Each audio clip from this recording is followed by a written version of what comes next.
तो इसका चुनाव है, सरकार जानती है कि जिस ओर जवानी चलती है तो जमाना चलता है। और जितने हमारे साथी 7 लाख लोग प्रभावित हैं और 7 लाख परिवार अगर सरकार के खिलाफ बिगुल फूंक देंगे तो सरकार की दशा और दिशा बदल जाएगी। तो हम चाहेंगे कि सरकार हर हाल में।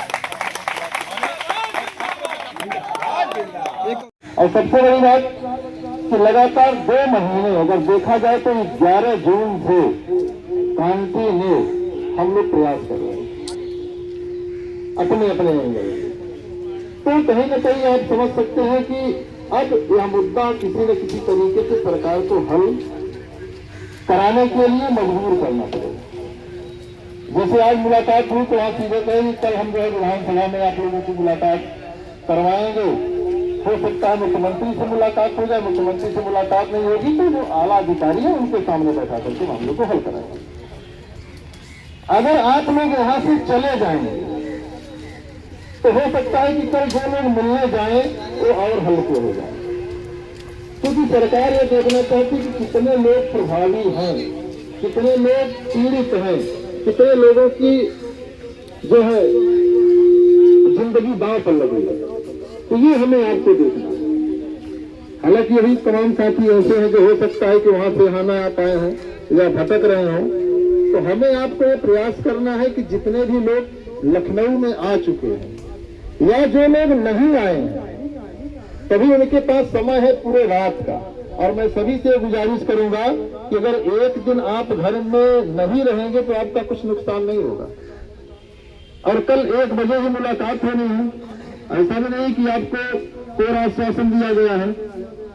तो मैं सभी से यही गुजारिश करूंगा कि आज की रात जितने भी साथी हैं इको गार्डन में ही रहें और कल तक जब तक मुलाकात नहीं हो जाती या वहां से कोई पॉजिटिव संदेश नहीं आता है तब तक यहां से कोई जाएगा नहीं। बात समझ रहे हैं?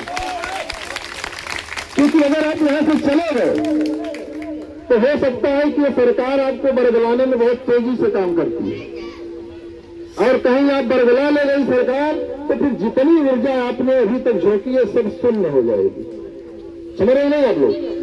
क्योंकि मैं देखा, मैं वही अगल बगल आप लोगों के पास जब पुलिस आती थी मैं अगल बगल में ही था। जैसे ही बसाई मैं तुरंत वहां पहुंचा, क्योंकि हमें ये जानकारी थी कि ये लोग या तो उनको गार्डन ले जाएंगे या फिर जो है 4 बार और कहीं नहीं जाएंगे। लेकिन उन्होंने क्या काम किया, मिलाने के उद्देश्य। लेकिन आज के मिलाने का कोई खास उद्देश्य समझ में नहीं आया। वही कहा गया कि कल हम जो है आपको विधानसभा में मिलाएंगे। अच्छी बात है। तो सभी से यही हम गुजारिश करेंगे कि हमें आपको रुकना है।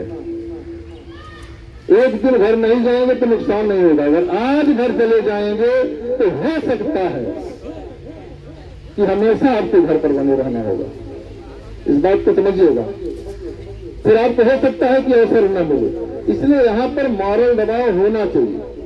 अगर वहीं जिस समय आपके पास पुलिस आई आप चिल्लाते, हल्ला मचाते, पुरानी निमाली बहाल करिए, अगल बगल के लोग जो मीडिया होती वो दावा करके आती, तो आपका मामला कहीं न कहीं सरकार तक किसी न किसी माध्यम से जाता। हालांकि ऐसा नहीं कि आपका मामला दब गया है, आपका मामला गया है, लेकिन आम जनमानस में नहीं गया, केवल सरकारी तंत्र तक ही सीमित रह गया है। फिलहाल सरकार में इसकी बौखलाहट है कि छात्र यहाँ आए। अब धीरे धीरे क्या है कि हमें यहाँ से माहौल बनाना है। जो लोग नहीं आए हैं या जो लोग रास्ते में हैं या फिर जो लोग वापस जा रहे हैं उनसे यही गुजारिश है कि आप लोग हर हाल में इको गार्डन में आइए। आज एक रात अपने करियर को संवारने के लिए, अपने भविष्य को बचाने के लिए, अपने आन बान शान और सम्मान को जो सरकार दांव पर लगाई है उसको सुरक्षित रखने के लिए एक रात हम लोग इको गार्डन में रहेंगे। और तब तक रहेंगे जब तक सरकार मिल करके इस मुद्दे को हल नहीं करा देती है। क्योंकि यहां से अगर हल नहीं होता तो जाने के बाद क्या करेंगे आप? घर बैठे रहेंगे। तो बेहतर है कि एक रात यहां बिताएंगे तो हो सकता है कि शासन प्रशासन में और दबाव हो और वो दबाव आपका जो है कल की मीटिंग में असरदार हो। वरना मीटिंग कर लेंगे, कहने के ठीक है हम देखते हैं, उधर विज्ञापन आ जाएगा, फिर क्या करेंगे? कल की मीटिंग में यह स्पष्ट हो जाना चाहिए हर हाल में कि आप तत्काल जो है शिक्षा सेवा चयन आयोग और शिक्षा निदेशालय को एक पत्र निर्गत करिए और उनसे बताइए कि शासन में मामला लंबित है। जब तक शासन से मामला निष्कर्ष स्तर पर नहीं पहुंचता है या हल नहीं होता है तब तक विज्ञापन नहीं निकलेगा। या फिर आप लिखिए कि वह विज्ञापन पुरानी नियमावली से हर हाल में जारी किया जाए, तब तो ठीक है। अब यहाँ आश्वासन देकर फिर आप चले जाएंगे और उधर विज्ञापन आ जाएगा तो हमारे आपके साथ बहुत बड़ा धोखा होगा कि नहीं होगा। तो हमें आपको इस फ्रेम मूड में सवाल बनाना है कि कल समस्या का हर हाल में हल होना चाहिए और उसके लिए हमें आपको यहाँ बैठना पड़ेगा। जो भी आपके इष्ट मित्र साथी सहपाठी लखनऊ में है या अगल बगल के जिले में है उनको आप बुला सकते, देर रात आए, कोई दिक्कत नहीं है।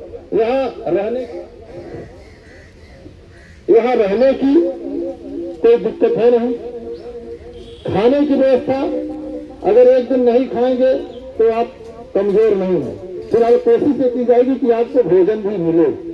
बस में तो डरना नहीं है, बस रात यहाँ गुजारनी है। कल 1 बजे तक जब तक सरकार के द्वारा या सरकारी तंत्र के द्वारा कोई संदेशा नहीं आता है तब तक आपको नहीं जाना है। तैयार है सब लोग? कुछ लोग सोच रहे फंसा दिए, कुछ लोग सोच रहे फंसा दिए। देखिए सच्चाई है कि आप फंसे तब से हैं जब से आपने प्राविधिक कला किया, समझ रहे ना? तो अब फंसे हैं तो फंसे रहिए। माइक थोड़ा टेढ़ा करिए भाई, थोड़ा सा घुमाइए हल्का। का जिंदाबाद, का जिंदाबाद, इंकलाब जिंदाबाद, इंकलाब जिंदाबाद। पुरानी नियमावली बहाल करो, पुरानी नियमावली बहाल करो। पीजीटी में पुरानी नियमावली लागू करो, पीजीटी में पुरानी नियमावली लागू करो, पीजीटी में पुरानी नियमावली बहाल करो, पुरानी नियमावली बहाल करो।